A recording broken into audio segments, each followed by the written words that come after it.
Selamat pagi semuanya. Pagi, Bu. Terima kasih sudah hadir. Jadi rapat hari ini kita fokus membahas satu hal yang cukup penting, yaitu rencana pembangunan wisata halal di Danau Toba. Kita semua tahu, Danau Toba punya potensi wisata yang sangat luar biasa.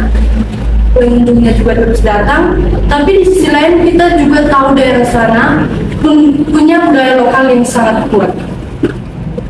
Masyarakatnya juga mayoritas muslim dan nilai adanya masih benar-benar dijaga dan besar. Jadi pertanyaan besarnya, apakah konsep wisata halal memang cocok dikembangkan di sana? Saya ingin kita diskusi terbuka. Setuju atau tidak juga tidak masalah. Yang penting alasannya jelas. Baik, kita mulai dari bagian kemasalah dulu. Silakan Ibu. Baik, Bu. Kalau dari sisi pasar, jujur saya melihat peluangnya cukup besar. Sekarang wisata halal bukan sesuatu yang asing lagi. Banyak wisatawan muslim, terutama keluarga, lebih nyaman kalau pergi ke tempat yang fasilitasnya mendukung. Misalnya makanan halal mudah ditemukan, tempat sholat tersedia, dan suasana ramah keluarga. Nah, Danau Toba sendiri sudah punya nama besar. Jadi kalau ada tambahan layanan seperti itu, menurut saya bisa membuka pasar baru. Tapi memang tantangannya ada. Kalau kita datang dengan membawa label wisata halal secara besar-besaran, bisa saja masyarakat lokal salah paham. Seolah-olah kita mau mengubah identitas dari daerah mereka. Itu menurut saya yang harus diperhatikan. Oke, cukup bagus. Jadi peluang ada, tapi cara penyampaiannya harus hati-hati. Sekarang dari bagian operasional, bagaimana Bu? Kalau dari sisi operasional sebenarnya memungkinkan, Bu. Kita bisa menyediakan fasilitas pendukung seperti musola, restoran dengan menu halal, dan penginapan yang lebih ramah keluarga. Tapi menurut saya lebih penting bukan soal pembangunan fasilitas ya, Bu, melainkan bagaimana kita masuk ke lingkungan masyarakat setempat. Kalau masyarakat merasa konsep ini dipaksakan, bisa jadi masalah, bisa muncul masalah, Bu, gitu, penolakan. Jadi menurut saya konsepnya jangan mengubah Danau Toba menjadi wisata halal, tapi lebih ke menambah fasilitas ramah muslim bagi wisata yang datang. Baik, dari Ibu Supervisor, karena Ibu yang lebih sering turun ke lapangan, bagaimana kondisi masyarakat di sana, Bu? Jujur, Bu, masyarakat di sekitar Danau Toba itu sangat menjaga adat dan budaya mereka. Mereka bangga dengan identitas daerahnya, dan itu memang jadi daya tarik utama wisata di sana.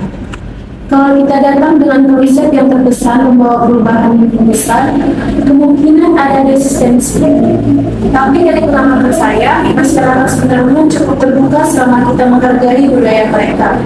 Jadi kalau kita datang bukan untuk mengubah, tapi melengkapi kebutuhan wisatawan, saya rasa peluang diterima cukup besar. Misalnya kita tetap mempertahankan budaya lokal, kuliner lokal, pertunjukan budaya, semuanya tetap ada. Kita dengan menambahkan makanan halal, tempat ibadah, dan layanan tambahan.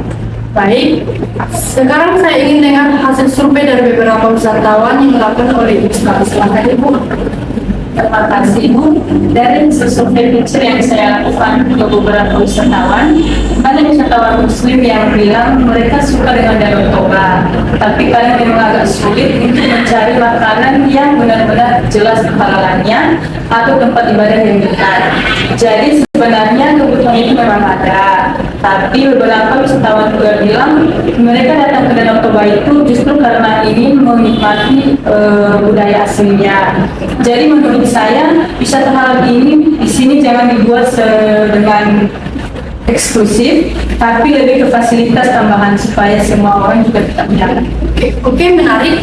Jadi dari semua pendapat, saya menangkap satu hal masalah utamanya, bukan apakah wisata halal bisa dibangun atau tidak, tapi bagaimana cara kita menerapkannya tanpa mengganggu aktivitas lokal. Bagaimana pendapat Ibu? Apakah proyek ini layak untuk kita lanjutkan atau bagaimana? Menurut saya layak, tapi brandingnya jangan terlalu keras memakai istilah wisata halal. Mungkin lebih cocok ke wisata ramah muslim. Saya juga setuju, Bu. Mulai dari fasilitas dulu kita lakukan, bukan perubahan konsep keseluruhan, ya. Saya juga setuju, Bu, asal masyarakat lokal dilibatkan sejak awal. Saya juga setuju Bu, karena dari sisi wisatawan juga kebutuhan itu memang ada. Baik, kalau begitu kita sepakat bahwa Danau Toba tetap layak untuk dikembangkan dengan konsep wisata ramah muslim. Bukan untuk mengubah budaya yang ada, tapi untuk melengkapi fasilitas bagi wisatawan. Langkah berikutnya, kita akan melakukan pendekatan ke masyarakat lokal dan studi kelayakan lebih lanjut. Terima kasih semuanya. Rapat kita cukupkan sampai di sini. Terima kasih. Baik, Ibu, terima kasih. Oh, I don't know,